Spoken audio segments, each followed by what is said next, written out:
Welcome back, everyone, to the Off Court Podcast, Ep.6. And today we are premiering a new segment of Off Court Chats. As you know, we want to cover all your paddle needs, and that includes getting to know the sport and the professional scene from different points of view. At the end of the day, we are fans and recreational players with the mission of contributing to the growth of this sport that we all love. Paddle, right? And what better way to do that than hearing from the experts? Exactly. Off Court Chats is a new series that we want to start where, whatever contact we can get from, people involved in the paddle world, players, coaches, journalists like Gonza today. We just kind of want to get them on the show and see what their perspective is and, shine a light on, their takes and their hottest takes in the paddle world. So, we've got a great episode today. And without further ado, please enjoy episode 6 with Gonzalo Oubiña.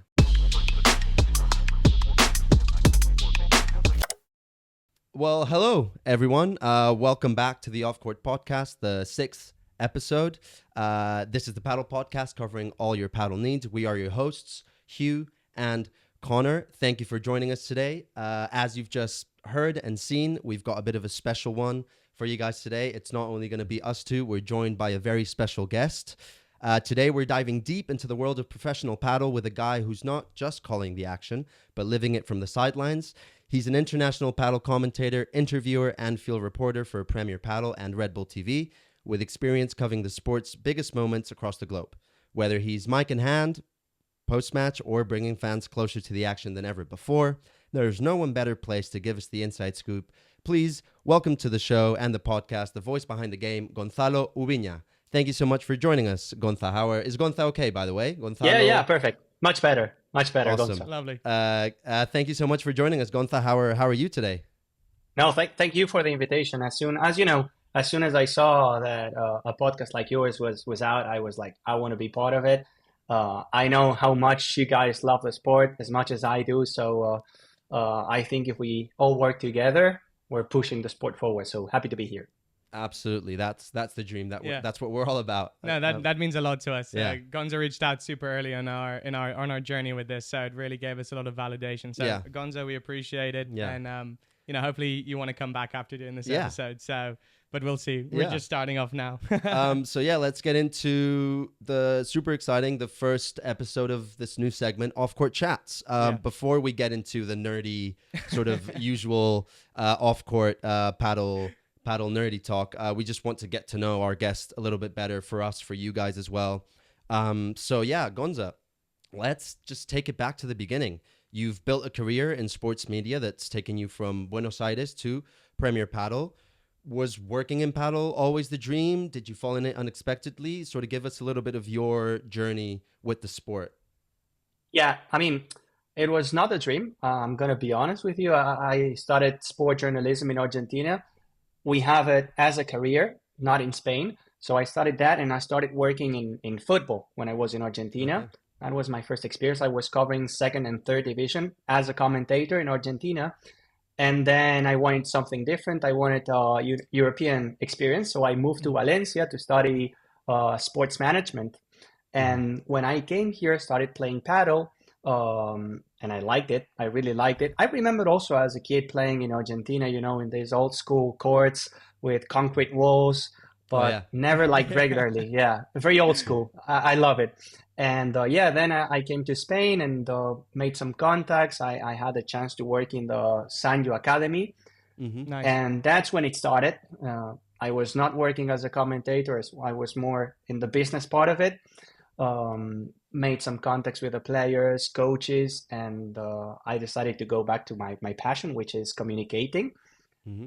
A few open doors came up to my world. I took them, and now, luckily, I'm in the best tour in Premier Padel, and communicating the sport.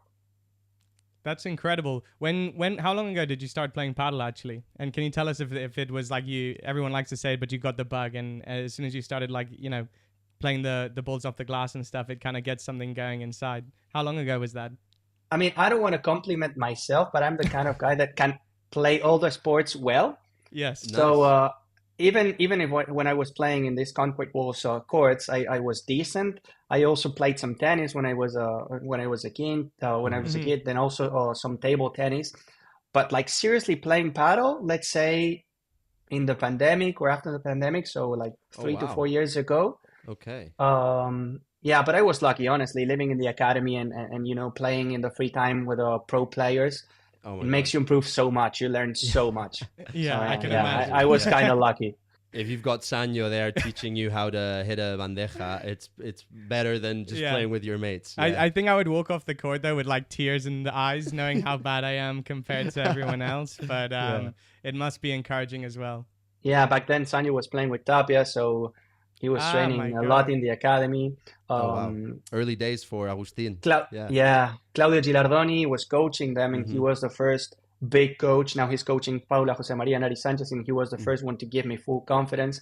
He trusted me a lot. So he was inside the court throwing balls to Sanyo and Tapia, and I was right next to him, like listening everything. So I remember those days. You must be an animal on the court, man. Yeah. No.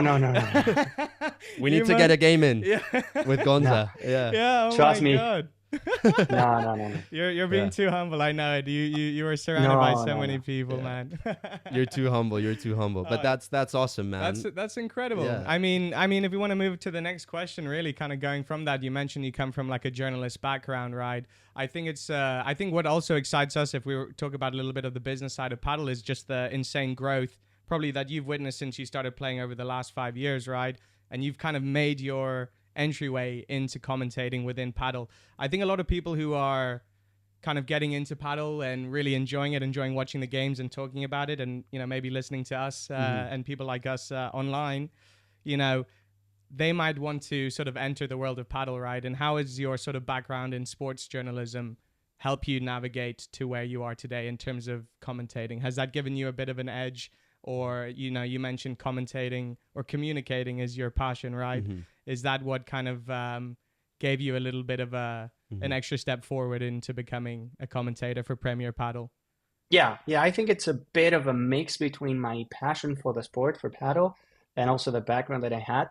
Also, I have the luck of speaking decent English, let's say. So that was great English. For real. You have probably 100 journalists that want to cover Premier Padel or the sport in general in Spanish, but don't actually have people that know the sport well enough to be able to do it in English. So that was also something that helped me in order to get the spot that I have now, to be able to work for the Spanish team, but also for the English team, and try to take the culture that we have in Spanish, because as you know, probably you saw a couple matches in Spanish, we have a different style. It's much more of a show. They're screaming, they're shouting. So to take that energy, to copy that and try to implement it to the English part, that was what I wanted to do. And I'm trying to do it now as well. Yeah, that's actually, we'll get into that, the differences between Spanish and English a bit further on, because we're actually very interested in, because I've noticed that the difference that you're just talking about. So we'll get into that just in a bit.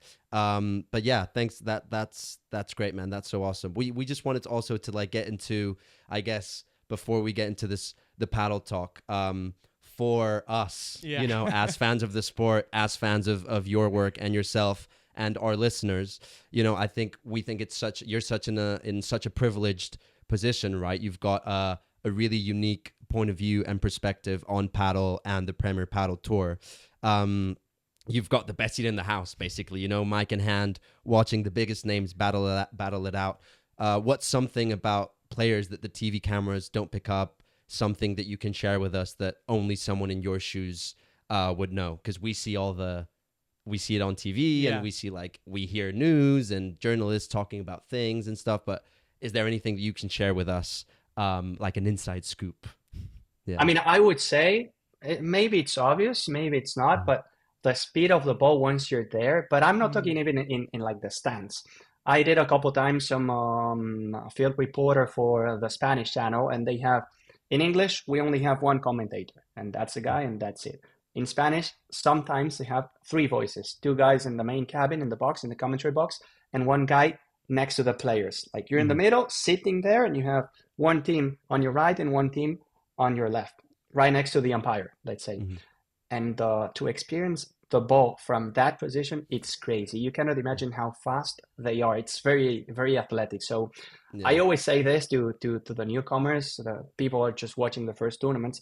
If you have the chance to go to a tournament and experience the speed of the ball, it's insane. The difference between live and the TV, it's crazy. Yeah. That's actually crazy because I was actually there. We were there at the same time. I'm from Barcelona, so I had the chance of going to the Barcelona finals, my first live experience, and when we were meeting for our 2025 off-court season and what that looks like. Connor was like, we have to, I don't know, either Rotterdam, something close to London, somewhere that we can like actually go and watch live paddle, because it is insane. And that's one of the first things that my friends told me when they first watched live paddle. They were like, you have no idea how quick it is. And even in Barcelona, which was a super slow court, rallies were so long.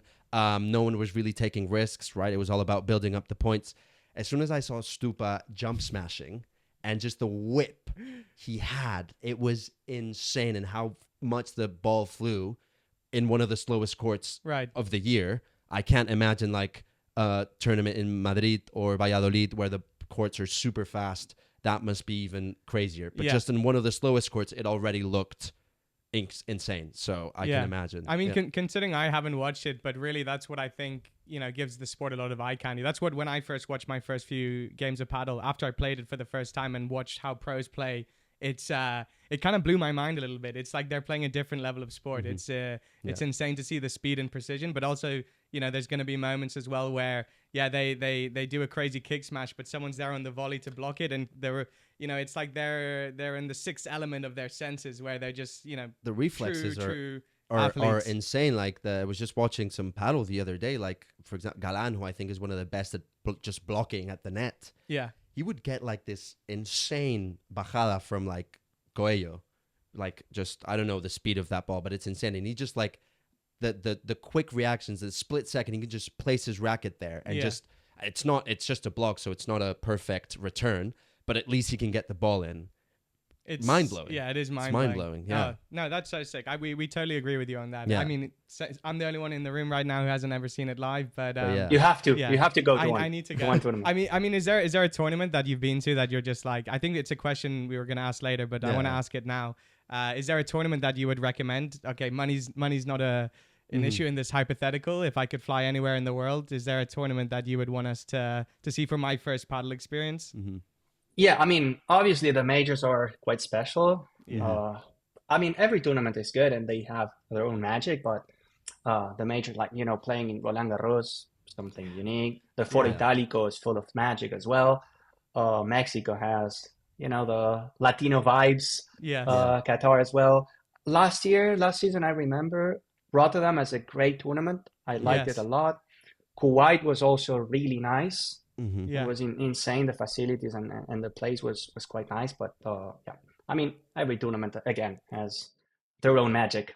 Yeah, exactly. I think you mentioned Rotterdam. I remember watching that tournament, and I think it was the crowd, the energy of the crowd as well was also just like on another level as well. So that's and it's not too far from us. We could get a train down there from London. Yeah, exactly. So I think we should, man. I think there's going to be a point where the fact that I haven't seen a game is going to hinder us a little bit. Maybe we can get in the box with Gonza and do some commentating from there. I remember in that Rotterdam tournament they had, Cupra is one of the sponsors of the tour. Yes. And they put a big car in the ceiling, and whenever the players were going to the benches, the car was going down to the court and back up again. And they also had some kind of a studio, so they had like not like a commentator, but more like a guy just doing some shows and streaming live. It was really nice tournament. Wow, that sounds like Las Vegas-esque a little bit. But, and you have to see Jose the Best Limpia Cristales in action. He's amazing. He's man. such a great addition to the sport. Doesn't he go to every single? He's the official glass cleaner for Premier Padel, no?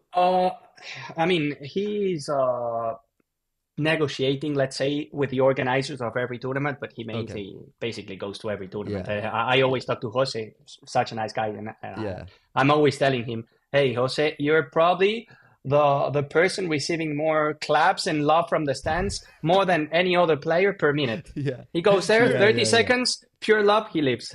Yeah. Yeah. Yeah, that's Yeah, incredible. yeah. Actually, no, he seems like His- he has such a personality. So, I mean, his, yeah. It's yeah, amazing. no, that's so sick Yeah. though. But yeah, definitely we'll head to Rotterdam or something like that. We're gonna have to do it. Yeah. We're gonna move on to the next question though. It's we kind of touched into a little bit because the fact that you can speak Spanish and English, right? You're kind of bridging the gap between this kind of language barrier for someone who joined the sport a year and a half ago. I mean, by join I mean watching it. The Spanish always felt like a bit of a barrier to me. I don't speak Spanish, and I feel one of the most fascinating things for me about paddle is that during the breaks in between games they put a microphone right in between the players and the coach, which I think is like you can learn so much. It's so just valuable. by listening to that. It is. There's not many other sports where you get to hear that dialogue between coaches and players, right? In tennis, they're up in the box, and you'll see people like shouting at them, right? But that's something that always kind of like felt like there was a glass wall for me, and I guess that's something that you do as well. You do the live translations, which I've seen a lot of people on the subreddit as well. I don't know if you're aware of the paddle subreddit, but from the Barcelona finals there, you got a lot of attention, and you and Sandy as well. So shout out to Sandy from the paddle school. Yeah, the great paddle school. Yeah. But yeah, it's like how do you see that sort of coming into play a little bit when the comparisons between how Spanish commentators commentate and English commentators commentate as well, right? Mm-hmm. Yeah, I mean, coming back to the communication part, the first part of the question, I think it's so important. I agree with you, Hug. I think it's a tool that you can use to learn a lot, quite a lot. I mean, just by listening, you learn a lot. And communication in paddle is so important. When you see amateur players that just play, but the information that you need to give to your partner is so important when you go high in the sport as a professional. So yeah, communication is key. And then the difference between Spanish and English, I think it's a process. I think the English commentary and the broadcast is still finding an identity. Luckily, I'm sorry. It's I think they're. You take that, no worries. No, it's okay. No, it's okay. I'm just looking bad probably for the podcast. Sorry for who's listening. No, but, you're all good. I was saying that probably we're still finding an identity and building that identity to the sport. This season, I'm gonna be the English main commentator. I'm happy in Premier Padel. They told me that like awesome, a few days ago. Congratulations! Huge news. That's so cool. And I think we have to find the mix between the Spanish energy, which sometimes it's too much for the English audience. Maybe it could be too much. They're like, please shut up. We want to enjoy the point. I think sometimes we just have to let the people listen to the point and to the players and the ball and the sounds of the sport, but also give some more energy that what we are used to probably in the sport, some more, energy and happiness to the broadcast in order to catch the attention of the audience, because the majority is new, so we have to get them involved in the broadcast some way. We're trying to do it, and I think that's the main difference. And also you have to explain a lot more. The Spanish audience, probably you assume that they know the sport. If I say a bajada, they know what a bajada is. If I say a chiquita, they know what a chiquita is. In English, no, you have to explain a lot of things. You have to explain, the chiquita is this, and it works, and it helps you to do this. The bajada works for this. Or some basic rules. If you serve and the ball touches the net and goes to the fence, it's out, second serve. Spanish people know this. In English, you never know. Yeah, and I feel like you're like in the perfect position, right, to do that, because you've got that. Well, you are Argentinian, where the sport is like massive. You've got sort of that in your DNA, in your veins, because you've had the experience to commentate in Spanish. And you can kind of like what we're trying to do, I guess, talking about communication. No, we also love communication. This is, what the podcast is all about. We're trying to bridge that gap to bring people who might not know a lot about paddle, some paddle content in English. Most of our viewers come from the UK. South Africa is a massive market for us, and Middle East as well. And I feel like, you've got that. You can sort of do that shift that you were just talking about, of you can bring that change of identity and just sparkle the English commentary a bit more. You know? Definitely. And you can definitely tell with the praise that you guys got at the Barcelona finals with so many of the English viewers that were like, oh my God, Gonza and Sandy did such a good job in commentating this tournament. It felt different to them. I think. I think, no pressure, Gonza, but I'm sure you're aware already. But really, the commentary for most sports really is the magic of the entertainment, right? Yeah. I think I'm also a bit of an F1 fan, so guys like Murray Walker, if you don't know, is a legendary commentator that really made a name for himself and really brought the entertainment levels up. So it's it might feel like you're carrying the sport when obviously the players are doing the playing, right? But really, sitting on your couch at home or wherever in the bar and hearing the commentary is it's such an important aspect of the game. So I'm super excited that you're going to be commentating in English for us, and we're going to be hearing more of you this year. Yeah, I'll try to do my best. I'll try to do my best. Yeah. I'm sure you will. You already know what you're doing. So and just to I guess sort of finish a little bit on the second block, about your job and what it's like to be behind the mic. We were also wondering, I guess you don't have the trained, the packed training schedule, super physically demanding, but you do have long travel days, packed schedules as well. You're traveling to so many different parts of the world, sometimes back to back from Italy to Mexico to Middle East. What keeps you coming back? What's your favorite part of the job that makes it all worth it? Mainly because I love the sport. I love paddle. It's my true passion. Yes, sometimes we're taking planes for 12 hours, waiting for another plane and living in a hotel.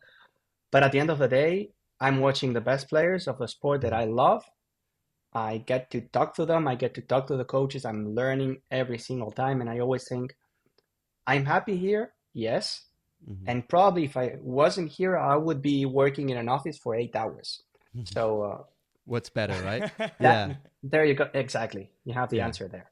Yeah. And I think also you were you just mentioned it before. I guess it's really nice to see, and we can tell obviously you're super passionate, but sort of you're on the paddle journey with the sport. You're helping it to grow and you're being a part of it, and I'm assuming that must be super fulfilling for you professionally, but also I guess emotionally, that you're there with the players, seeing the sport year by year get better and better and grow more and more. So that's that must be an awesome experience as well. I mean, to be able to stand next to the players as well, I don't know if you've have any particular story in mind, but I think when players come off the court, especially after playing 2.5 hours at this insane level, does it almost feel like you don't really know what to expect? Obviously they're all a little bit of media training and stuff like that, but have you ever had any instances where emotions run high and you're there with a microphone in between a player that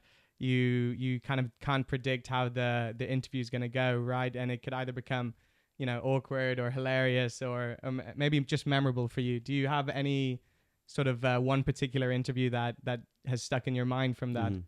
I mean, I have to say that it's an easy job because whenever you're going to do an interview, it means that they won the match, so they're usually happy. Yeah, they want to talk. They want to do the interview, so it's always easier. If I have to interview the losers, probably it would be different. Then also it depends on the personality. You get to know the players and you know which questions you can ask to different players, whether they feel comfortable or if they're going to give you more show, let's say, they're more funny than the others. I remember, one time I was with Lebrón in Rotterdam, and I always try to do also different questions. I don't want them to say, the match was tough, the first set was blah, blah, blah, blah. They always say the same thing. So I try to find different questions that could be different. And I remember that question with Lebrón, and we were talking about his outfits. And there was a very funny answer because I said, Martin Dineno helps you a lot in the court, but does he help you also with your outfits? And he started talking. He said, no, Martin Dineno is complete disaster. Dineno he said, I'm more like a classic guy. I cannot wear what Lebrón is wearing. It's too fancy for me, or blah, blah, blah. So that was a funny one. was Yeah, running I as well. I actually got a little bit of a taste of LeBron's dress style. He took a trip to London, and it was just cool to see him in London. He did a nice carousel post, but yeah, he loves the When he loves he's to not dress when up. he's not in the full Babolat gear on Yeah, the court, yeah, yeah. when you see them sort of enjoying their downtime and just like in their, I guess, civilian normal clothes, Which is strange to see. It's super strange you to only see, see them you in know? their uniform Yeah, or yeah, their exactly. outfit, right? But Yeah. yeah, seeing LeBron in like Loewe, I'm just like, shit, man, like that's so sick. Yeah. Gonza, let's get into the meat of this episode and what me and Connor are most interested about, you're most interested about, and I guess what our viewers and listeners really want to talk about, which is, paddle, the sport, the Premier Padel Tour, 2025 season pairings, tournaments. You've got, as we said, the best seat in the house. You're very knowledgeable. You got a different point of view than we do. So let's get into a three-way conversation about what this year is going to look like and the future of paddle. I guess let's just start with the first one. Paddle is obviously a game of partnerships. Mm-hmm. You've seen partnerships come and go. So have we. 2024 has been kind of like a really, I guess, good, depending on how you look at it, bad season for this particular thing. But what's the biggest red flag that signals that a duo is doomed? And what's the secret sauce, the secret ingredient that makes a great pairing work beyond just tactics, At the end of the day, it's winning. When a pair is winning, it's always very good. It's obvious, but it's like this. And then, I mean, it's so hard because people, yes, they say, oh, they're switching. Why? What's happening? But they spend so much time together. They travel together. They live in the same hotel. They train together. They spend a lot of time together. So once you're spending that much time with a person, it's normal that you get tired of it. Probably if you two are spending 4 weeks in a row seeing each other every day, every hour, and you see that probably the results are not going well, maybe you think, oh, I need something different. And people at home, they don't see this, and they don't understand how physical, how emotional the sport can be. Of course. And even more if you're not winning or you're not getting the results. Yeah. And I guess it's because this is a team sport, paddle, it's pairs. So it's not, 11 or 10 guys beside you like football or other sports, but it's still very much a team sport, not just your partner, but you've got a coach, you've got the physical trainer, you've got psychologists, you built an entire team around it. And yeah, I mean, I guess like, as you said, spending so much time together with that person. And I guess like not seeing the results you want can be very frustrating. Yeah, right? And I think so. I think it's also interesting because I think these players have played together not just as teammates or opponents, but they've kind of grown together. I've been training with them for so long as well, and it's so interesting to see players, for example, like in the FIP World Championship, come together. I think we're going to get into a special pairing in a bit with LeBron and Galan, right? And it's these moments where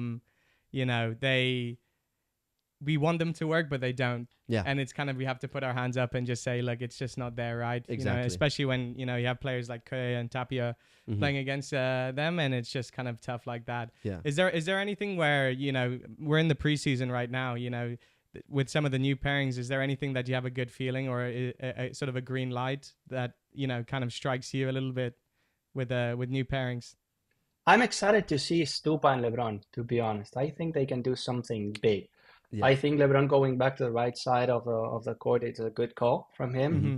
When he's on the drive side, he's one of the best, if not the best. Mm-hmm. So going back there, it's massive for me at least. And playing with Stupa, I think when Stupa is at a high level, he can be there. He can be like fighting with the top players, with Tapia, Galan, maybe a step behind. But the combination between Stupa and Lebrón, I think it's going to bring a new pair finally in that fight between Coello Tapia and Galan Chingoto. And then I am also excited to see Delphi Brea and Gemma Triay. Yes, that's what Connor's I think buzzing. Yeah. I'm not saying that Bea and Delphi were not a threat to the number ones, but now I do feel like this combination, Bea and Delphi, can be something very dangerous for Ari and Paula. Yeah. Yeah, I think so too. I was always a big fan of Gemma and Claudio playing together. I always thought they were one of my favorite duos out there. But when they split up, I was a little bit upset. But when when Gemma's going with Delphi, I'm just like, okay. I mean, I think Gemma Triay is one of the best. I personally really enjoy watching her play. She's got so much. I feel like she's just got so much experience. She makes really, really good decisions that other younger players like Claudia Fernandez might not yet be able to take. Claudia being also an absolute beast on the court. But that combination that we always talk about, it's that Sanyo, Tapia, Bela, Livac, Triay, Fernandez, it's that sensei versus the disciple, right? Yeah, the disciple, the student and the master. Yeah, which I think is a great combo, and it really works because it's like a great balance. However, though, Triay and Delphi now, I think, can be very, very, very dangerous. And I think that the mentality is also the key. I think Gemma is a winner. She was number one for many years.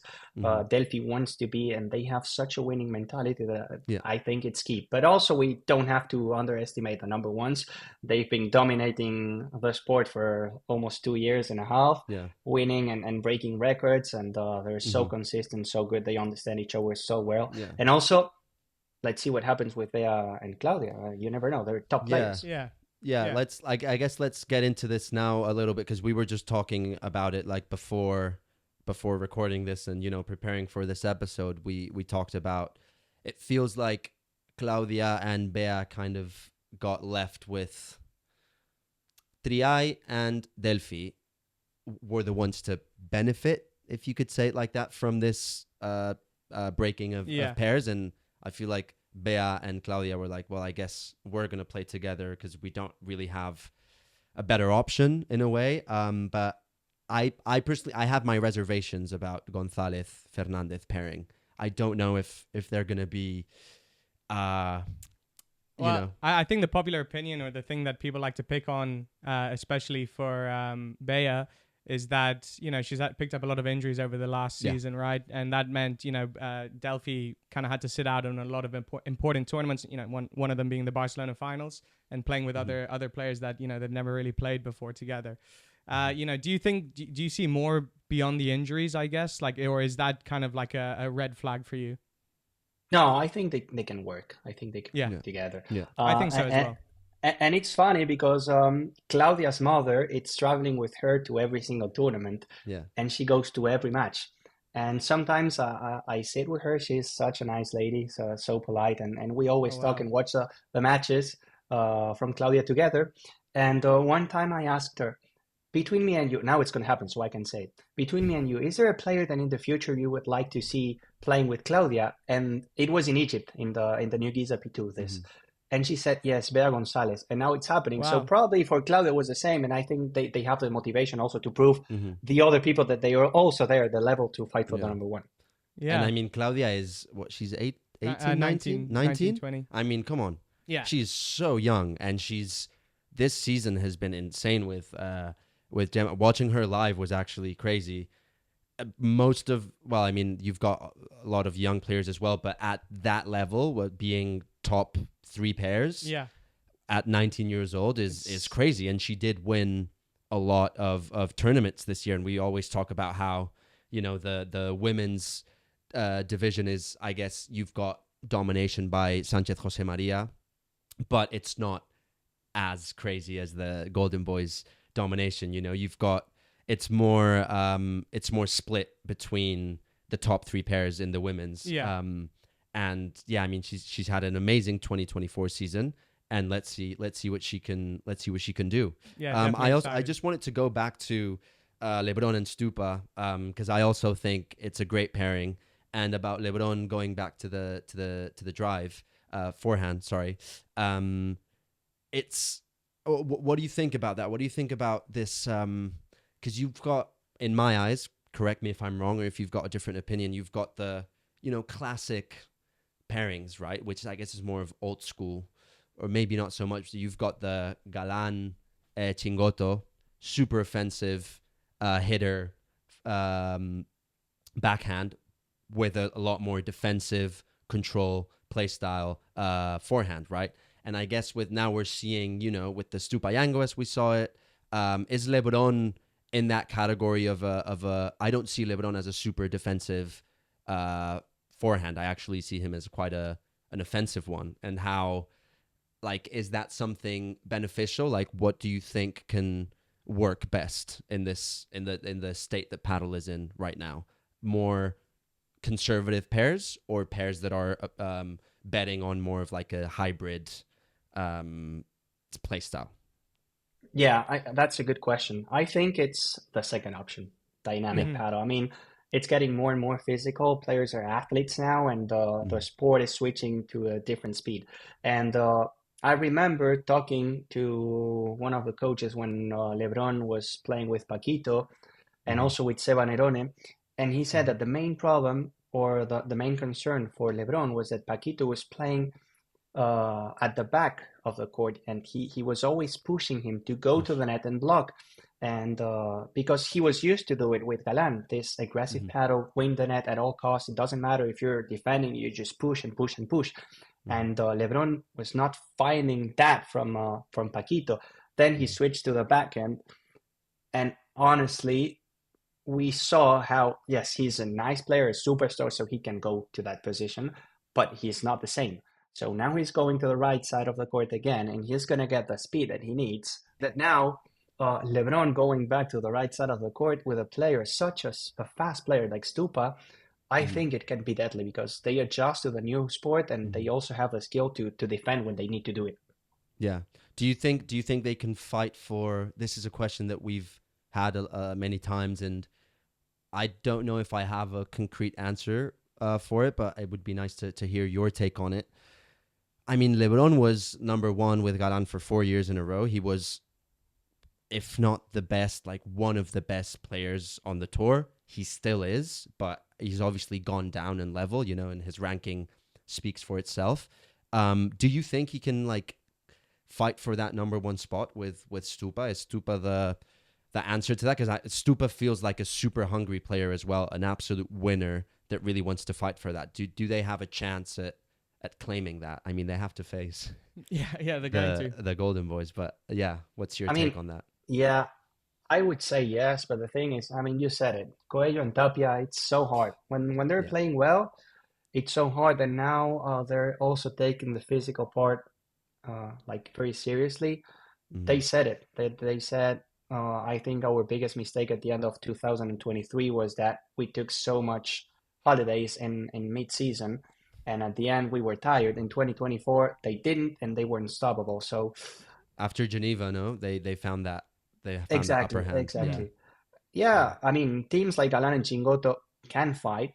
They can do it, Lebrón and Stupa, but it's hard to believe that if you don't do something spectacular, something will knock them down. But the question is, I mean, yes, they can fight for the number one, but there's also going to be a very big fight between Lebrón Stupa and Chingoto Galan for that number two spot as well. Yeah, it's not only about the number one, right?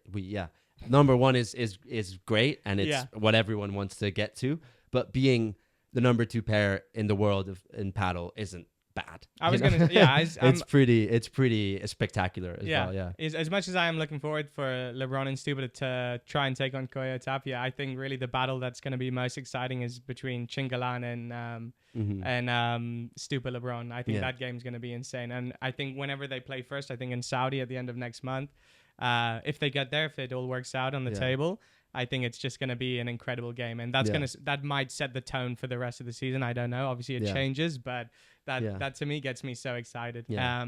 But I guess I think it's really interesting because I mean we had this as a question. We've kind of gotten into it now, but yeah, that upper hand that the Golden Boys have. It's so interesting that you mentioned the physical side of it because maybe many people don't think about it, or they're like, I'm sure they train because they're athletes and they have to, but like, not really sure if that's the main difference. But seeing, how hard they train at the gym, without hitting balls and stuff, I think is, it's a really good insight that maybe we never really think about. I think also we kind of want to get into this. I have my own opinion on this. I'm sure Connor does as well. But we kind of wanted to talk about.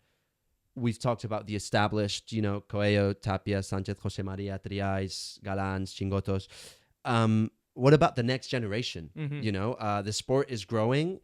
The sport is transforming tactically and physically, how it's played. We've just touched upon that. Every sport has its rising stars.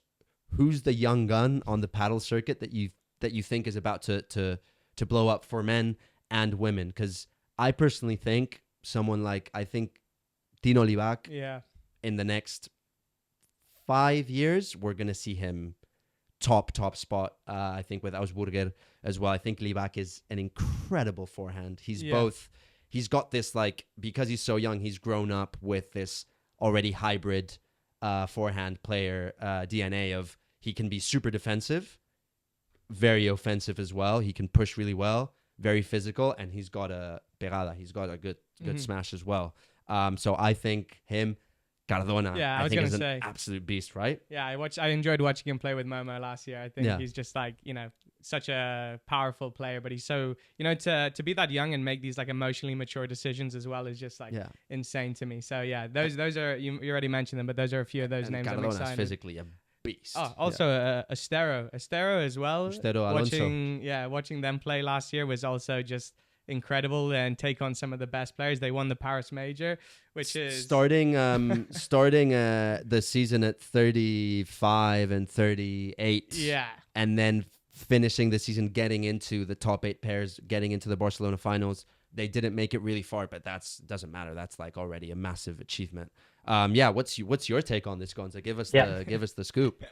I mean, I agree. I couldn't agree more. Libac is such an amazing player. I remember I was in Qatar for the finals. He played the last match, and we were all saying, Libac and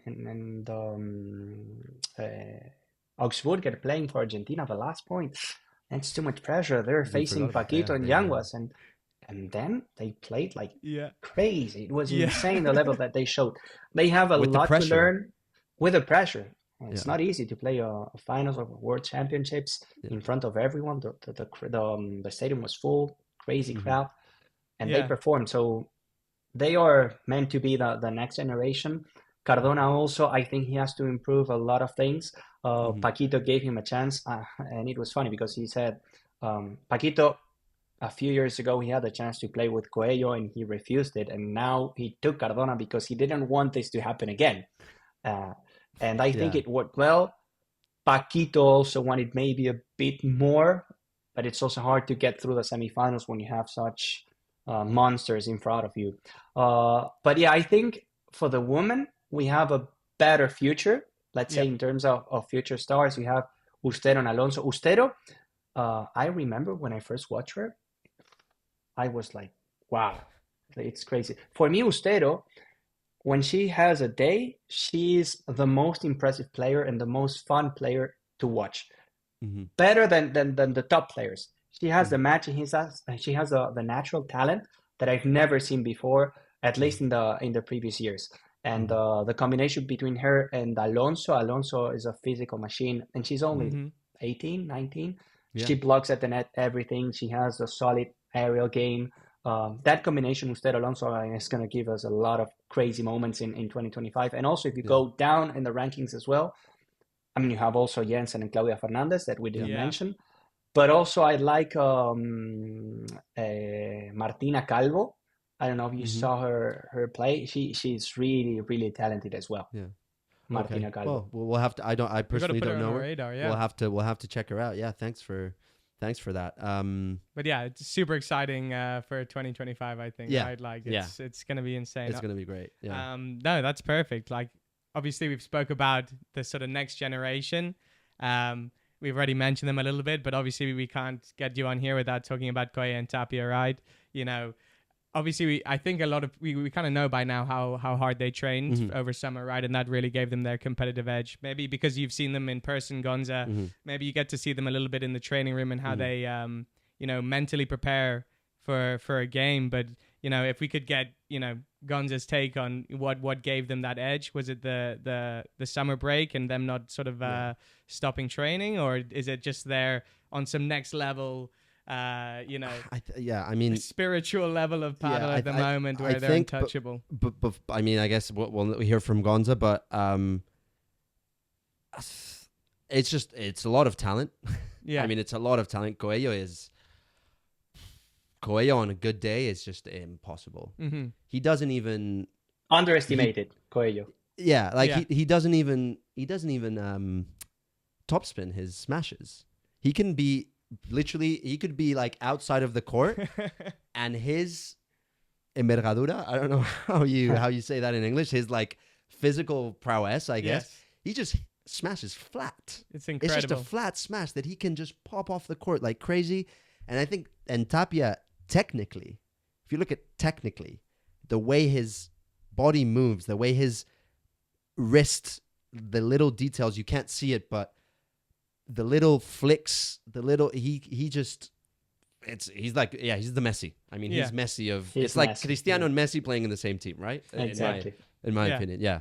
Yeah, I mean, what's better than that? Yeah. Yeah. I mean, as you said, Tapia is Messi, and he's a genius. And the thing about Tapia, when you talk to Martin Canali, his coach, he says he doesn't understand how good he is. Like, the things he does for Tapia are normal. He thinks that doing a crazy shot behind the back or doing, like, these highlights, that's normal for him. He doesn't understand how good he is because he's a genius.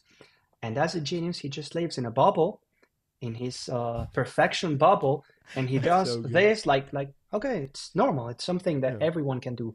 And also, he misses sometimes. He misses a shot, and he doesn't forgive himself. Like, it's like, how can I miss this? And that's the main job that they're doing, the coaches, with Tapia mentally, that he has to understand that he's a human, not a machine, and that he can miss. And on the other hand, you have Coello. Coello is the most professional player you have out there. All of them are professionals, but Coello, he's training more than the rest. He's improving more than the rest. If you see Arturo Coello 2 years ago, he was not an average player. We all knew he was going to be at the top, but the improvement he's made in defense, aerial game, he has a lot of shots that he probably didn't have a few years ago, and he's a professional. He has a great team behind him, working with sponsors, training a lot, and he's obsessed with paddle. He loves the sport. So I think the combination between this genius and this professional guy is just lethal.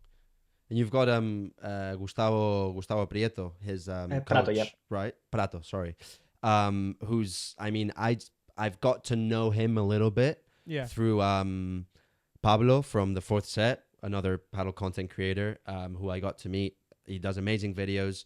He talks a lot to Gus about, paddle, and he did a really interesting interview with both Tapia's coach and Coello's coach. Super interesting. If you haven't seen it, Gonza, I would recommend it, the Pablo from the Fourth Set.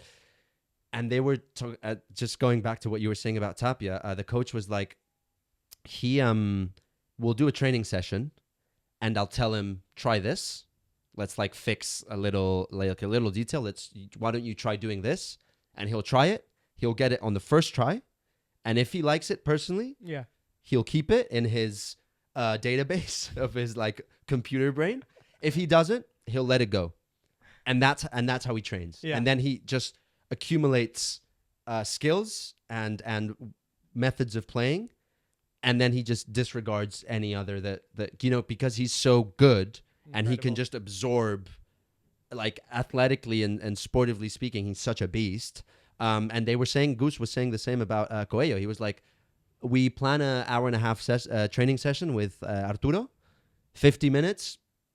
We're finished. Because he's already practiced everything. He's interiorized all the shots and all the things that I've told him to change.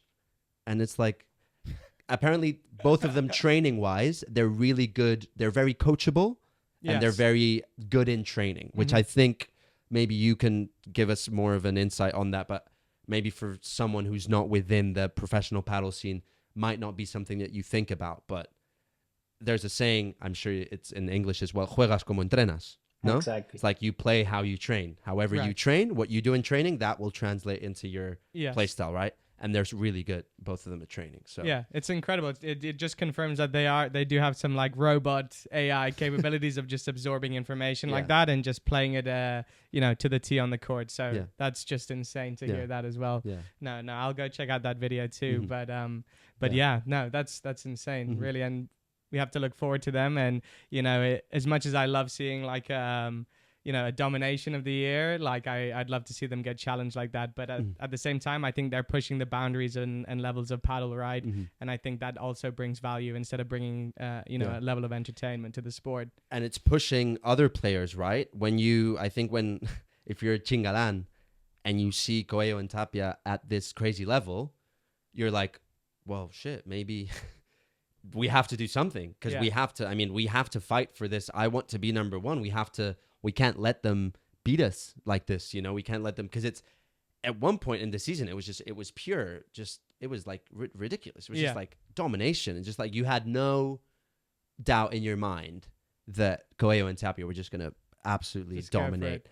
So it's good for the sport as well, to when someone's on a next level pushes all the other players, even young players who might be up and coming, whoever's like 70 something in the world, 80 in the hundreds of the world, they all look up to Tapia and Coello, who's 22, by the way. Yeah, I keep forgetting that. That's actually Coello insane. is 22, Tapia is 25. And just being like, okay, I have 5 years to try and get to that level. At least try, So it's pushing the sport forward, definitely. No, that's incredible. Yeah. I think that we got our scoop on Coello, right? So we'll move on to the next question. This is something that we've talked about on the podcast before, something that I'm very passionate about. We'd love to hear your take on this, Gonza. And Connor also has his own opinion. But I think we just talked about Coello Tapia, their dominance. I think Lebrón Galán going back together, if that was a possibility, I think they could be the answer to, in a utopian setting, if emotionally it wasn't a problem, and they got back together, I think they could be the solution to Coello Tapia dominance. Do you see that ever happening again? Because they were incredible together, right? I mean, they were number one for 4 years straight in a row. Absolute domination. They set the stones. Even Coello and Tapia said in an interview in Barcelona finals that I watched, they were like, the way we play, I know it's like super aggressive and it's this like new style of playing, but they both said Galán, Lebrón did it first. They were the ones to sort of introduce. And you don't agree, Connor? I just don't. It's not that I don't agree. It's more that it just sounds like a broken record at this point. The fact that it feels over and done for me. And I think what people like to bring up is the fact that they did play together in the World Championship, right? I get it, a different context. They didn't train together as a pairing, right? And they also had Tapia and Chingoto to play against. I mean, we saw how it ended as well, right? Like it's too much emotion there, and you can't remove the emotion from a sport because it's symbiotic like that. You can't just forget about it. And even if you want to start and pave a new road, I think some cracks will come back, and it's almost like you've done a 360 and you're back in the same position. And that's my take. And I like to believe in other players on the circuit that we can't just hope on Galán and Lebrón to make up and, get back on the court together. I want to see it as much as you guys do. I just don't think it's a viable prediction, I guess. I don't know. Maybe you disagree with me or you agree with me. But yeah, we see it a lot. We see a lot of people talking about it. And yeah, it's just something that I disagree with, I guess. So I agree with both. I mean, when we talk about Lebrón and Galán, we're probably talking about one of the best teams, one of the best pairs in the history of the sport. They dominated paddle, and it was nice to see them again on court in the World Championships. And they're two big stars for me. There are four names that are over the rest: Coello, Tapia, Lebrón, and Galán. And obviously, once you put two big names together, they're gonna play well, they're gonna deliver, they're gonna win championships. Yes, that is true. But also, I agree with you, Connor. I think it's hard because it's not always only about playing well and being good players inside the court. Also, we talked about this just 10 minutes ago. It's also very emotional, and it's also training, and it's also traveling, and it's also sharing time together. and a lot happened between Lebrón and Galan. Now they have a good relationship. It's not like they don't talk at all. But to be able to come back together, to play together as a team, I think it's going to be hard. Not impossible. You never know in the future. Again, they played in the World Championships. They had a good relationship. But probably in the short term, I don't see it happening. I don't see it happening. Yeah. Okay. Yeah, and then at that point, it's too much time has passed to make a comeback like that. Yeah. That's kind of how I see it. So I think we can keep our dreams of seeing them play together, and maybe they'll do it again when in the next World Cup or whatever. But yeah, we need to put our money on other players, man. And maybe we in just them have like to this. wait for up and coming stars like Livac, Augsburger, Cardonas to step up their game, and maybe they can be this. I say solution. I love seeing Coello and Tapia, but it's also nice as a spectator to see diversity in the sport and see it change. Yeah, Gonza, what's your opinion on it? It doesn't have to be paddle really, but when you get a team that or a duo or a pairing that dominate a sport, right? In the perspective of entertainment levels for the audience, you see a lot of people complain after. I say complain.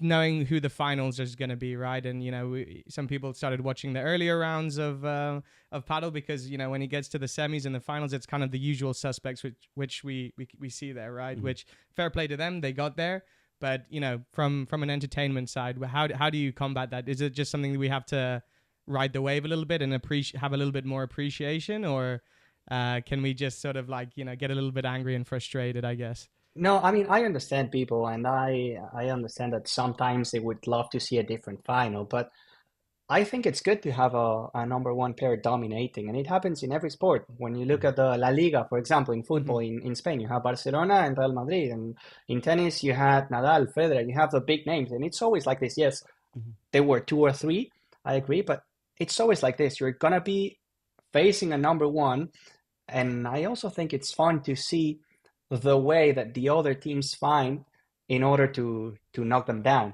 I don't see that as a bad thing to happen. If they're there, it's for a reason. Yeah. And it's always good to see these great players and also the stories behind in the first rounds to see if sometime in the next few months or next 2 years, we find a team that's able to reach that level and actually be a challenge for them to become number ones. Yeah. Hugh, it's something Hugh and I spoke about on a previous episode, but, we were talking about, just tournament after tournament and seeing them win the finals each time. But when they do their interviews after, they're genuinely like the most humble people that we've ever sort of seen, right? And it's incredible to have that much of a success in a sport and remain humble still, right? So it kind of made me like them even more. As much as we like to poke at it and say it's a little bit, not as fun, I guess. But no, I still have a lot of love for them. I think they deserve everything that they're getting, 100%. They might be incredibly well media trained. It might be that. I doubt it, but they both feel like we were just talking about, as Gonza, you said, how Coello is the elite professional. It's as professional as you can be. They're both super humble, professional. They train hard. They appreciate their team, the fans. They appreciate each other a lot. They rely on each other a lot.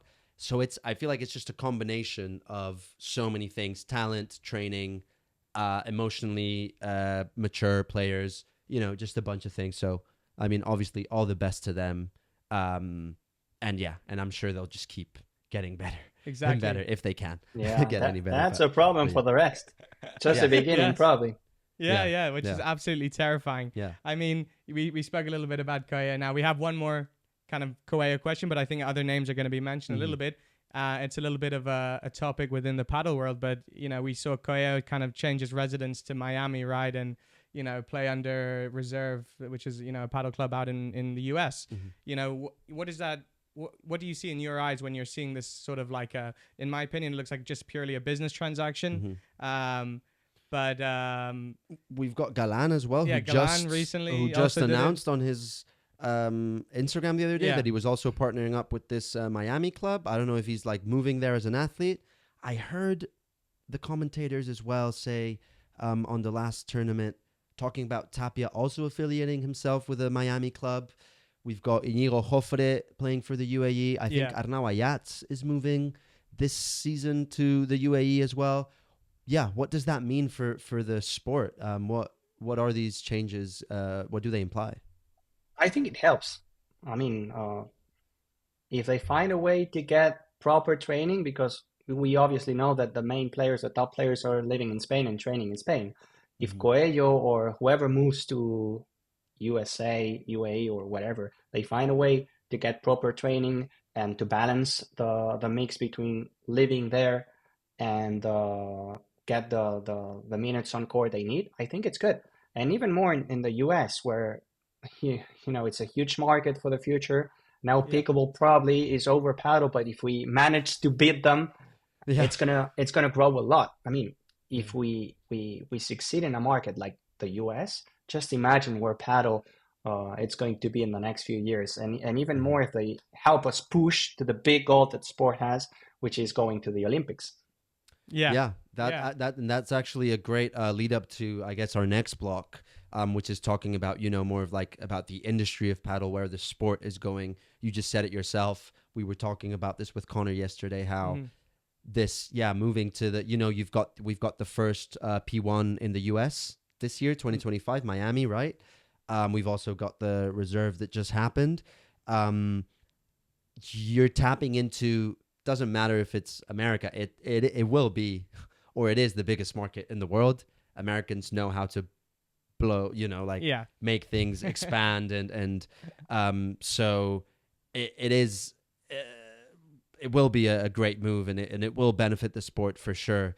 But yeah, I guess leads us to talking about paddle versus the mainstream. Paddle has been knocking and is knocking on the door of mainstream sports for quite a few years now. It's not quite there yet. Hmm. In your eyes, what is keeping paddle from becoming a global phenomenon, global sports such as football or tennis, for example? Nothing, nothing. Yeah. I just think that we have to understand that it's just a baby. Yeah. Um, we love the sport so much that we think, okay, it has to be big, it has to be like tennis. No, slow down. We have to understand that this sport is growing a lot, but since 2, 3, 4 years. Yes, it existed before, like 20 years ago. It wasn't the same. But now Hmm. we're having big tournaments, we're visiting countries like they were unimaginable before. I mean, going to Kuwait, to Dubai, to the US, to Mexico, to different places. And we have to understand that it's a process. Hmm. Probably paddle will be at that level or not, because we're talking about football and tennis, Hmm. massive sports, but it will take time. And we Hmm. have to understand this. And I include myself here. Uh, we love the sport so much that we think it's bigger than it is, because we consume paddle in social media, we see paddle on TV, we talk about paddle with friends, we go and play paddle, and we live in a bubble where we think it's actually big. And it's also happening to the players, where sometimes they're asking for more money to the sponsors, and the money is the money, and it actually is now. So Hmm. yeah, step by step, it's going to keep growing and it's developing, and for a reason, it's the fastest growing sport in the world, but it's Hmm. still small, and we have to understand this. Hmm. Yeah, that kind of taps into our next question as well. Really, if we wanted to, it's a big question, right? If you want to look in paddle in the next 10 years into the future, really it's that sort of slow growth that's going to create, some solidity, right? And Hmm. if we look how, reserves been going so far, it's their second year going, and it's always interesting to see, a lot of investment get put behind a sport, right? Especially a sport that, Gonza, as you said, had so much growth in the last 5 years, and to make sure that maybe purity is not the right way, but to grow in the right way, and Yeah. in a way that it actually like lays a solid foundation. Healthy growth, right? Exactly. Yeah. And it's not just like, a quick if people are going to walk if Cash there's no grabs. return, Yeah. right? You know what I mean? So it is interesting to see a lot of new faces come Hmm. in and put money Hmm. behind it. And I think my opinion on that actually changed recently. I think, at first I wasn't too sure about, if you want to, the accessibility of paddle, right? And the direction this can go in, and, to see who's going to be able to play paddle in the next 10 years on a consumer level, is something that's important to me. But, seeing a lot of this initial investment go in, I think Hmm. it's just, it's good. It Yeah. feels like everyone wins type of Yeah. thing right now. Yeah. And, that just makes me more excited. I Yeah. think, having the US have its first Premier Padel tournament as well is going to be fantastic to me. I can't wait, and I can't wait to stay up till 3 a.m. watching that. The stream starts at 11 p.m. Terrible for us, but we'll be there watching. But yeah, we kind of sandwiched two of our questions there, but I think that's really it, right? Yeah. I think Gonza, you kind of humbled us a little bit, or humbled myself, But I think it's such a you gave such an important insight, because I actually hadn't thought of it myself. Relax, slow down. It's like, it's great that we love this sport and that we want it to grow. That's that's all we want. But yeah, can it become as big? We'll see. Maybe. I personally think it can. In the next 10 years, I think paddle, as you asked before, I think we will see it in the Olympics. Maybe not LA, but I think Brisbane, we could have a good chance of seeing it there. I think it can become a global thing. Especially also because, I don't know, if you look at, football, because it's like such an old sport and it's like, the biggest sport in the world. But like paddle is, if we're talking about the growth of the sport at an amateur level, absolutely. Very fun, very social, quite easy to play at an amateur level as well. You can pick it up quite fast. But I think that influences as well the professional side of it. If people start seeing, players like we see on TV all the time, and they're like, wait, I've played this sport but very differently to what this looks like. This looks insane and amazing. And I feel like it's sort of like a bit like a ball of snow, that keeps getting bigger. The momentum, so yeah, I definitely see it growing more and more, but as you said, calma. Exactly. let's relax. But that actually sort of really segues really well into our next topic, into our next question. Yeah. Going beyond Spain and Argentina, now talking about the Olympics, will the Spanish and Argentinian dominance continue, or do you think we're going to see new countries making a real impact? I think we will. And if so, like which ones, because if we want entertaining Olympics in 2032, ideally you'd want to see other countries sort of putting Argentina or Spain against the ropes. Like what's your take on that, and what is one of the fastest growing markets in paddle? I would say inside Europe you have Italy doing great things, you have Portugal doing great things, France as well, Sweden. If you go to South America, the sport is growing a lot in Chile. Brazil has also given quite good players like Lima, like Bergamini, like Campagnolo. But it's the same thing. It's a process. So if you have kids now training in the Netherlands as well, really good level. If you have a player, an Italian player, he's, let's say, 8 to 10 years playing as a kid now, it will take 10 years to see that player perform at the highest stage. So again, I think we'll have superstars from different countries, but it will take 5 to 10 years because they're developing now. But yeah, this group of countries, I would say, are trying to push and getting closer to it, to Spain and Argentina. We've got the Deus brothers. Yes. Who I think are brothers. like Sofia Araujo. Exactly. Yeah. Portugal making its mark, and the Deus are there actually. They took Chingalan to a third set. I don't know which tournament this year. But they didn't semis in the World Cup, no? In Kuwait, yeah. I mean, it's good. It's really good paddle from these countries. But yeah, I guess we just have to wait and see, right? And you have Cristiano as well, like advertising the sport a lot. He had a video with Coello on YouTube, and he's playing a lot. Cristiano. Yeah. I do love the celebrity endorsement around paddle. Seeing it's crazy, right? Yeah, maybe endorsement's not the right word, but it's just the players, other athletes, just celebrities maybe, getting involved in paddle and backing. Obviously, we have the Hexagon Cup, but it's cool. You see players like Patrice Evra, absolutely obsessed with paddle. Eva Longoria, yeah, she's behind it Andrew as well. Schultz, yeah, exactly. So it is nice to see like familiar faces like that back the sport that you like as much, and hopefully that also builds the momentum of this sport, right? And yeah, that's what really kind of gets us excited a little bit. But yeah, I noticed, Gonza, you didn't mention the UK on that list of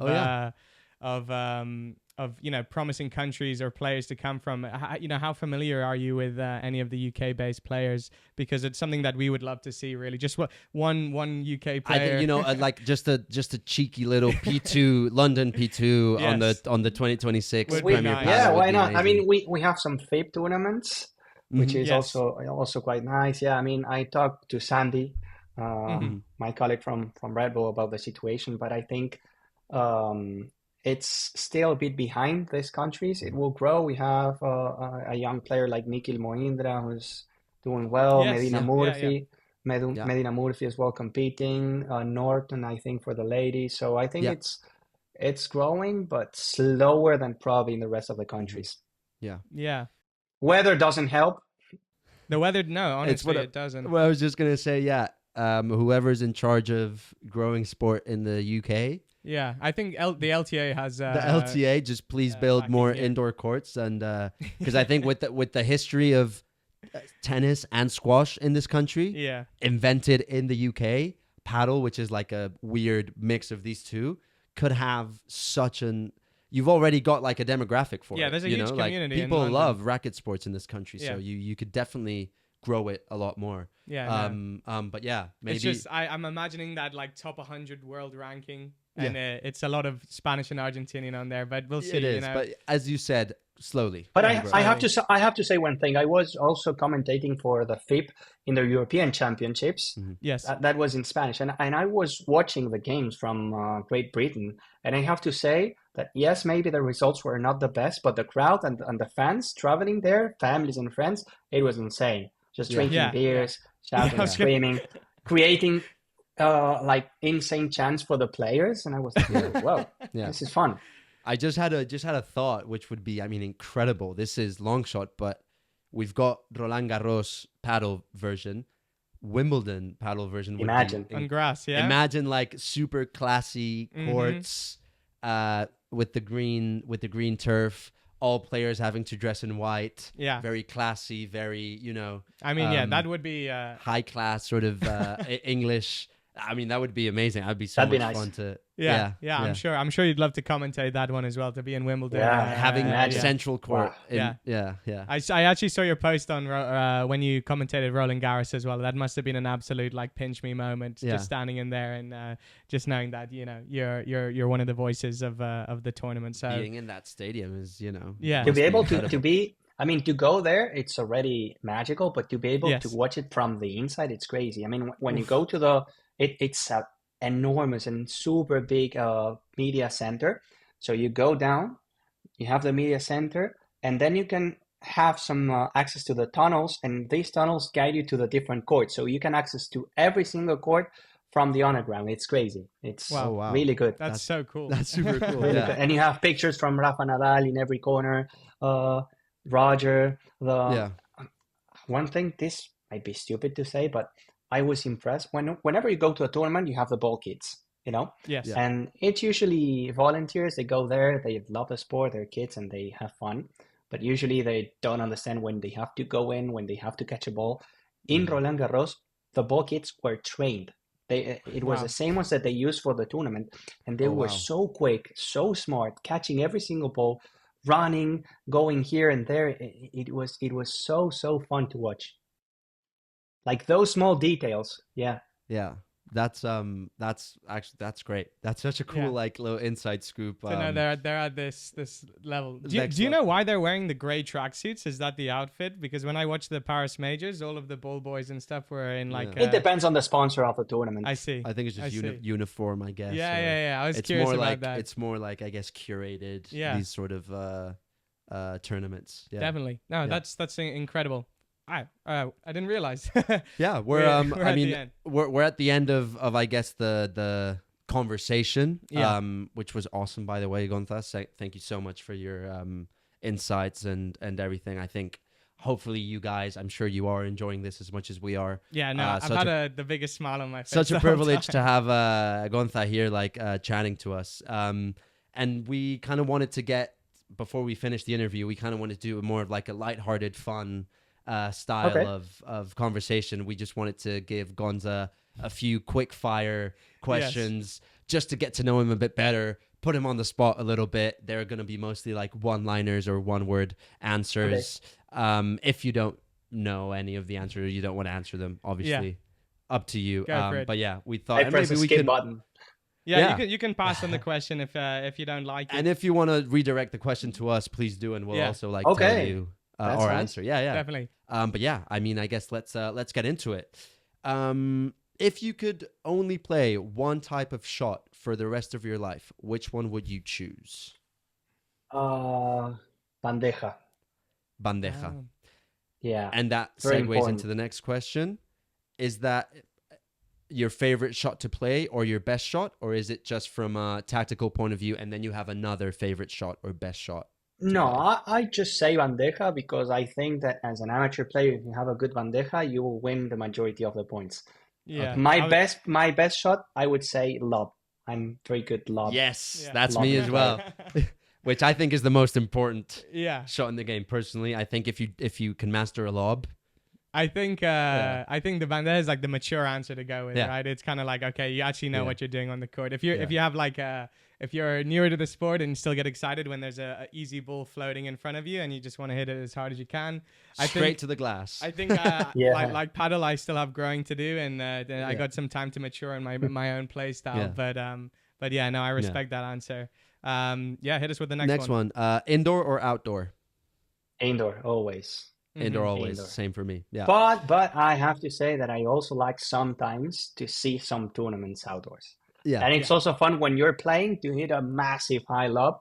Yeah. Like just to bother the opponents. Yeah. That's exactly. If you could change one thing about the sport, what would it be? This can be like anything. Just let your imagination. A rule or anything like that. A rule, whatever. I'm gonna say something maybe crazy. I think that Can I talk a bit more, or it has to be like? Yeah. Go for it. I say that in paddle, in tennis you have the Grand Slams, and they have a lot of history. And I think that in paddle we need to build this in the majors. You know, Nadal won 14 Grand Slams in Roland Garros. In paddle, it doesn't really matter at all. It's like, I know I won in the Foro Italico and Roland Garros, but it doesn't feel like a different tournament. I think we need to build some culture on this. Like I won X amount of majors.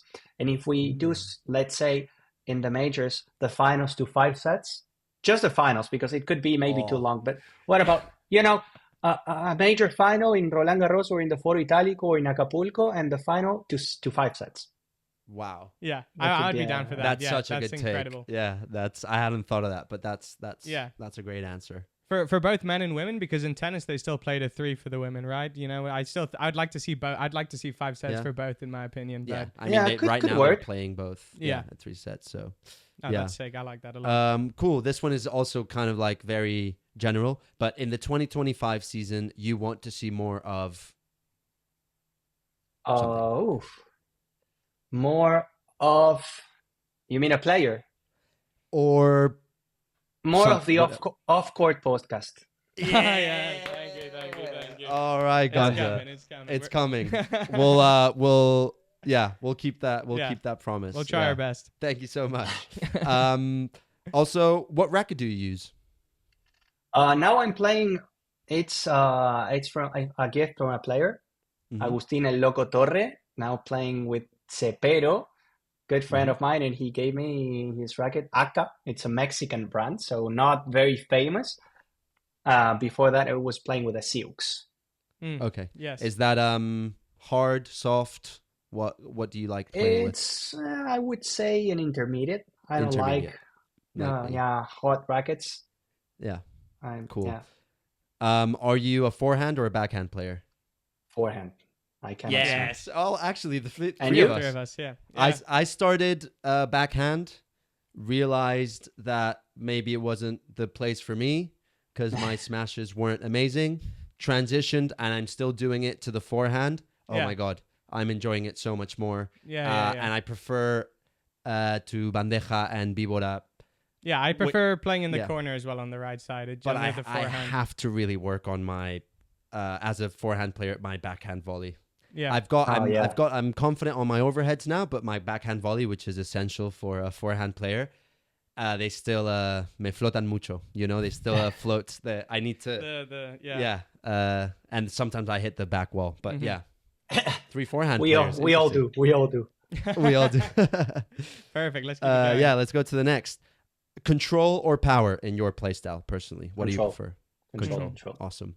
Fast court or slow court? To Slow watch and to court play. because no, to watch, intermediate to fast. Okay. Yeah. I would say because I need some spicy things Exactly. happening. But to Yeah. play, I think it's easier slow because you can control the ball more. Yeah. Yeah. Perfect. And this one's kind of a very interesting one. If you could pair up with anyone on the tour, who would you pick and why? Who would best complement your playstyle? If you were, let's say, if you had a tournament tomorrow, if you had to play a FIP, and you could call anyone on the roster, who would you pick? I would move to the backhand side and play with Sanyo, my idol. Oh, For Okay, me, yeah, Sanyo, yeah. he's the guy that gave me the opportunity to grow and to experience a lot of things, and I have a big appreciation for him. I like him so much, and whenever people ask me, "Hey, who's your favorite player?" For me, it's always Sanyo. That's beautiful, man. That's so sweet. Actually, I didn't think you'd say we that. thought you'd say Tapia or No. some surface Yeah. level answer, but no, that's actually so great. sweet. All right, Connor, you go. Yeah. You don't have to disclose it, but what's your Playtomic rating?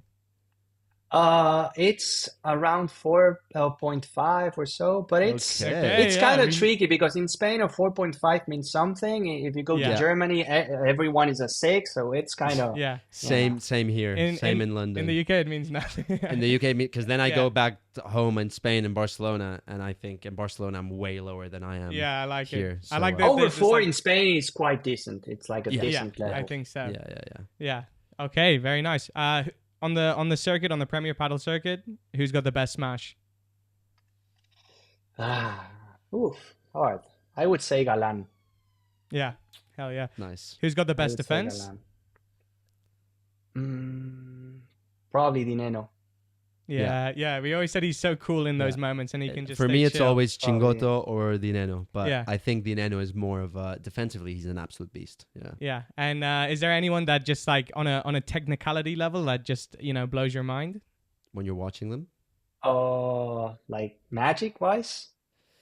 Well, just like when you watch them, you're like, this is, I guess, like an incredible paddle to watch. Like technically, this player is like. Yeah.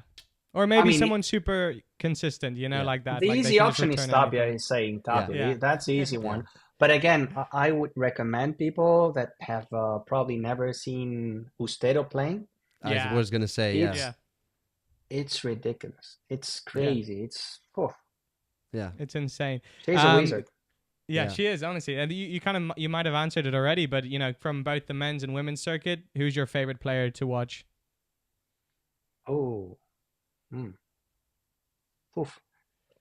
Favorite to watch. That's a hard one. I don't know. There are so many of them. I would say you got me on this one. Yeah, you don't. It's fine. You answer and then me. Okay. All right. Favorite player to watch from men's and women's. Women's, I would say, Triay. Yeah. That's my favorite female player to watch. As I said, I think she's like insane and makes always the right decision. And I'm gonna say maybe it's a bit rogue, but I'm a huge fan of. I'm gonna say 2. Edu Alonso, and someone who we haven't talked about, who we should really watch out for, who I absolutely adore, both of them playing. Fran Guerrero and Jairo Batista. Yeah. Okay. I think they are so good. Personally, on the forehand, I think Fran Guerrero is one of these hybrid forehand players that's got an amazing smash, but also like super offensive, and he's going to fit really well into the future of paddle, I think. So Edu Alonso, Fran Guerrero, and Triay. That's a good selection. Mine are a little surf on the basic, but for me it's Chingato as well. It's like maybe not so much to the way he plays, but I love the spirit, I love the emotion, I love the personality that he brings on the court. So and I love his big smile as well. He makes me happy to watch him play. So and my for the women's Ustero. So Ustero, which I became a big fan of last year actually. Ustero, those are our 2. I'll put Bea Gonzalez on that list too. I think Yeah. she has a power that probably the majority of the tour doesn't have for the women. Mm-hmm. So she's able to smash like no one else. And Mm-hmm. she's very dynamic on court, so very fun to watch, Bea. And for the men, oof, all of the top players, let's say Yanguas, for example. Yanguas, I Oh, Yeah. think, is a yeah. nice guy, Yeah. and He also actually. Yeah. such a nice guy. Such a Yeah. nice Yeah. guy. Really. The jump Ah. bibora for I think the Yanguas biboras are they're so Yeah. satisfying to watch. Yeah. Yeah. But it's Literally. hard to Very say a difficult. favorite one, yeah. It's Yeah. super hard. Yeah. Well, you might not like the next question, but do you do you have a Okay. favorite player to interview as well? If you Nah, can all of them. disclose. All of them Yeah, are yeah, nice. we All take of that them are one. Yeah. nice. It's a very political answer. We don't want to make you choose. No, we're not No, going to make no, you no. pick favorites, Yeah. man. What venue has the sort of best energy that you've experienced? You mentioned Rotterdam earlier. Rotterdam has a nice atmosphere. So is Argentina. Argentina, it's something different, and Yeah. Yeah. because you go to some tournaments and it's hard to go. You know, when it's Monday 10 a.m. in the morning, you understand that people are working and probably you're Yeah. not going to have that big of a crowd. But when you go to Argentina, it's Tuesday morning and people are queuing for 2 hours to get in to the Wow. venue. It's Yeah.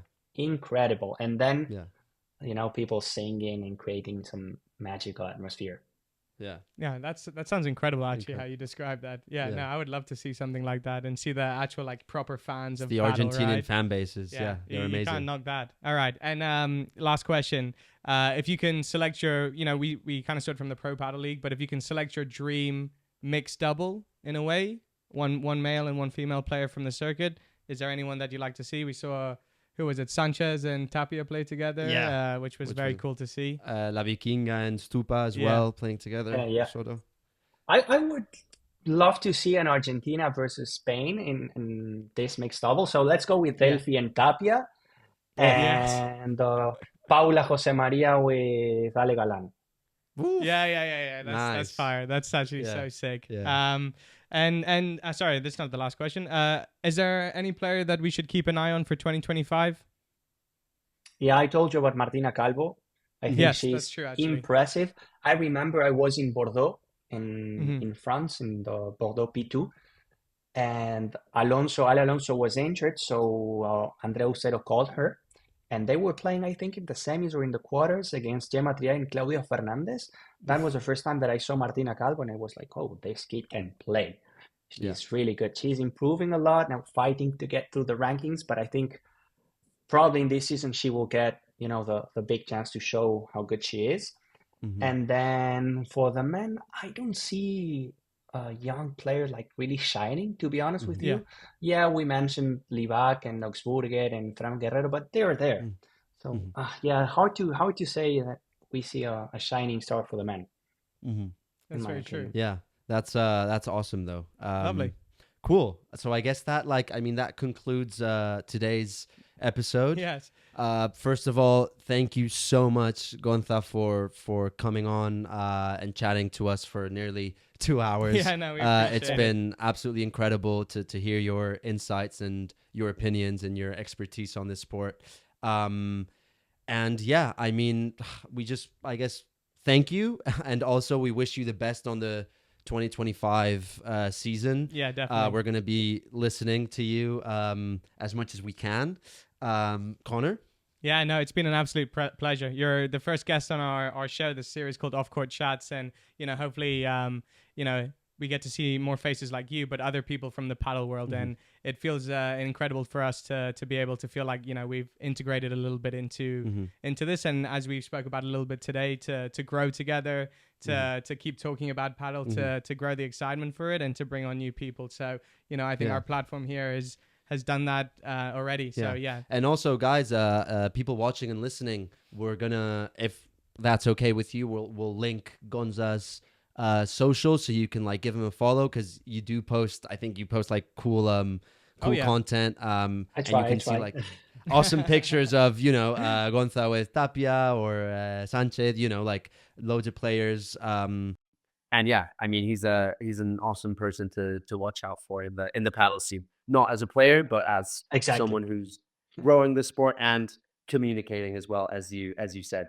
So yeah, thank you so much. Let us know what you guys thought about this episode down in the comments. Any, questions you might have, anything we discussed. As always, like, subscribe, give us a follow on Insta, TikTok, help us keep growing the sport like Gonza and us are trying to do. And yeah, we'll see you on the next one. Thank All you right. so much. Thank you so much, guys.